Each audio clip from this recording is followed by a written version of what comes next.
తెలంగాణ రైతన్నలకు అందరికీ నమస్కారం అండి. Welcome to our YouTube channel. Telangana రాష్ట్ర వ్యాప్తంగా ఉన్నటువంటి రైతన్నలు ఎవరైతే ఉన్నారో రైతు భరోసా డబ్బుల కోసం ఎదురు చూసేటువంటి ప్రతి ఒక్క రైతన్నకి అదిరిపోయే శుభవార్తను ప్రకటించిన మన తెలంగాణ రాష్ట్ర ప్రభుత్వం ఎట్టకేలకు రాష్ట్రంలో ఉన్నటువంటి పెన్షన్ లబ్ధిదారుల ఖాతాలలో మూడో విడతకు సంబంధించినటువంటి, రెండో విడతకు సంబంధించినటువంటి, మొదటి విడతకు సంబంధించినటువంటి యాసంగి రైతు భరోసా పంట పెట్టుబడుల సాయం కోసం ఎదురు చూసేటువంటి ప్రతి ఒక్క రైతన్నల ఖాతాలలో ఈ రైతు భరోసా డబ్బులు ఎకరానికి 6,000 చొప్పున ఈరోజు కూడా రేపు కూడా ఈ రైతు భరోసా డబ్బులను రైతన్నల ఖాతాలలో జమ చేయడం అయితే జరుగుతుందని వెల్లడించడం అయితే జరిగింది. ఇక ఎట్టకేలకు రాష్ట్ర వ్యాప్తంగా ఉన్నటువంటి రైతులు ఎవరైతే ఉన్నారో మూడో విడత రైతు భరోసా డబ్బుల కోసం 3,800 కోట్ల రూపాయలు, దాదాపు 45 లక్షల మందికి లబ్ధి చేకూర్చే విధంగా రాష్ట్ర ప్రభుత్వం ఈ నిధులను అయితే రైతులకైతే కేటాయించబోతున్నట్లు గ్రీన్ సిగ్నల్ అయితే ఇవ్వడం అయితే జరిగింది మన తెలంగాణ రాష్ట్ర ప్రభుత్వం.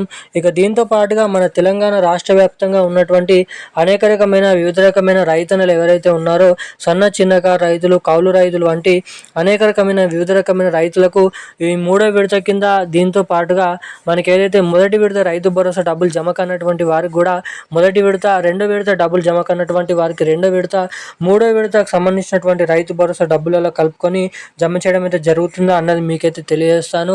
ఇక్కడ రైతు భరోసా డబ్బుల పంపిణీ విషయం భాగంగా రైతులకు వచ్చేసి కొన్ని సూచనలు అనేది ఇవ్వడం అయితే జరిగింది మన తెలంగాణ రాష్ట్ర ప్రభుత్వం.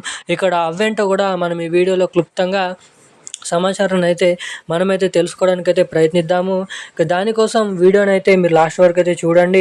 ఇక అదే రీతిలో మన తెలంగాణ రాష్ట్ర వ్యాప్తంగా ఉన్నటువంటి అనేక రకమైన సన్న చిన్నకారు కౌలు రైతులు వంటి వివిధ రకమైన రైతులకు కొన్ని కీలకమైన అప్డేట్స్ని కూడా రాష్ట్ర ప్రభుత్వం ఇవ్వడం అయితే జరిగింది. అవేంటో మీకు ఈ వీడియోలో నేనైతే సమాచారాన్ని అయితే తెలియజేస్తాను. సో సమాచారాన్ని తెలుసుకోవాలనుకునేటువంటి ప్రతి ఒక్కరు కూడా తప్పకుండా ఈ వీడియోని లైక్ చేయండి, మన ఛానల్ని తప్పకుండా సబ్స్క్రైబ్ చేసుకోండి, వీలైనంత మందికి వీడియో అయితే షేర్ చేయండి. ఇప్పటి వరకు వీడియో చూస్తూ కూడా వీడియోని లైక్ చేయకుండా, మన ఛానల్ని సబ్స్క్రైబ్ చేయకుండా వీడియోని మొదటిసారిగా చూసేటువంటి ప్రతి ఒక్కరు కూడా తప్పకుండా మన వీడియోని అయితే లైక్ చేయండి, మన ఛానల్ని తప్పకుండా సబ్స్క్రైబ్ చేసుకోండి, వీలైనంత మందికి ఈ వీడియోని అయితే షేర్ చేయవలసిందిగా మిమ్మల్ని అయితే కోరుతున్నాను, అడుగుతున్నాను. బెల్ ఐకాన్ కూడా యాక్టివేట్ అయితే ఉంచుకోండి.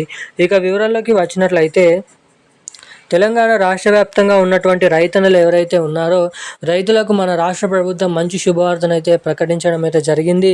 ఎట్టకేలకు మన తెలంగాణలో ఉన్నటువంటి చాలామంది రైతులు ఈ రైతు భరోసా డబ్బుల కోసం చాలా రోజుల నుంచి అయితే ఎదురు చూడడం అయితే జరుగుతుంది. డబ్బులు కొన్ని జిల్లాలలో విడుదలైనప్పటికీ ఇంకా చాలామందికి అయితే జమ కాలేదని అయితే కామెంట్ చేయడం అయితే జరుగుతుంది. సో జమ కానటువంటి రైతులు ఎవరైతే ఉన్నారో అటువంటి రైతుల ఖాతాలలో ఎకరానికి 6,000 రూపాయల చొప్పున పంట పెట్టుబడుల సాయం కింద ఈ రైతు భరోసా డబ్బులు మూడో విడతలో కలుపుకొని అన్ని జిల్లాలలో ఉన్నటువంటి అర్హత కలిగి ఉన్నటువంటి అన్ని రైతు భరోసా డబ్బుల ఖాతాలలో, రైతన్నల ఖాతాలలో ఈ రైతు భరోసా డబ్బులను అయితే రాష్ట్ర ప్రభుత్వం జమ చేయడానికి ముందుకైతే రావడం అయితే జరిగింది.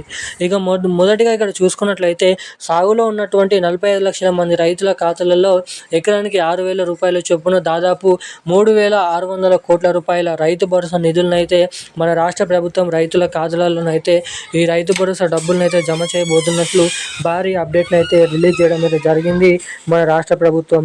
ఇక వీటితో పాటుగా రైతులకు సూచనలు ఇచ్చినటువంటి రాష్ట్ర ప్రభుత్వం ఏం సూచనలు ఇచ్చిందంటే ఎవరైతే అర్హత సాధించినటువంటి రైతులు ఎవరైతే ఉన్నారో ఆ రైతు భరోసా డబ్బులు రైతుల ఖాతాలలో జమ కావాలంటే ఖచ్చితంగా రైతులు ఈకేవైసీ అప్డేట్స్, అదేవిధంగా ఎన్పిసిఐ లింక్ అప్డేట్స్ అనేది తప్పకుండా చేయించుకోవాలని మన రాష్ట్ర ప్రభుత్వం గ్రామీణ అభివృద్ధి శాఖ మంత్రి సీతక్క గారు, అదేవిధంగా మంత్రి తుమ్మల నాగేశ్వరరావు గారు అప్డేట్స్ని అయితే విడుదల చేయడం అయితే జరిగింది. ఇక ఖచ్చితంగా రైతులు ఎవరైతే ఉన్నారో ఈకేవైసీ, ఎన్పిసిఐ లింక్ అప్డేట్స్ తప్పకుండా చేయించుకొని రెడీగానైతే ఉండండి. ఇక ఈ రోజున కీలకమైన లేటెస్ట్ న్యూస్ అప్డేట్స్ అయితే ఇవి. మరిన్ని అప్డేట్స్ కోసం సబ్స్క్రైబ్ చేసుకొని ఉండండి. Thank you guys. జై హింద్.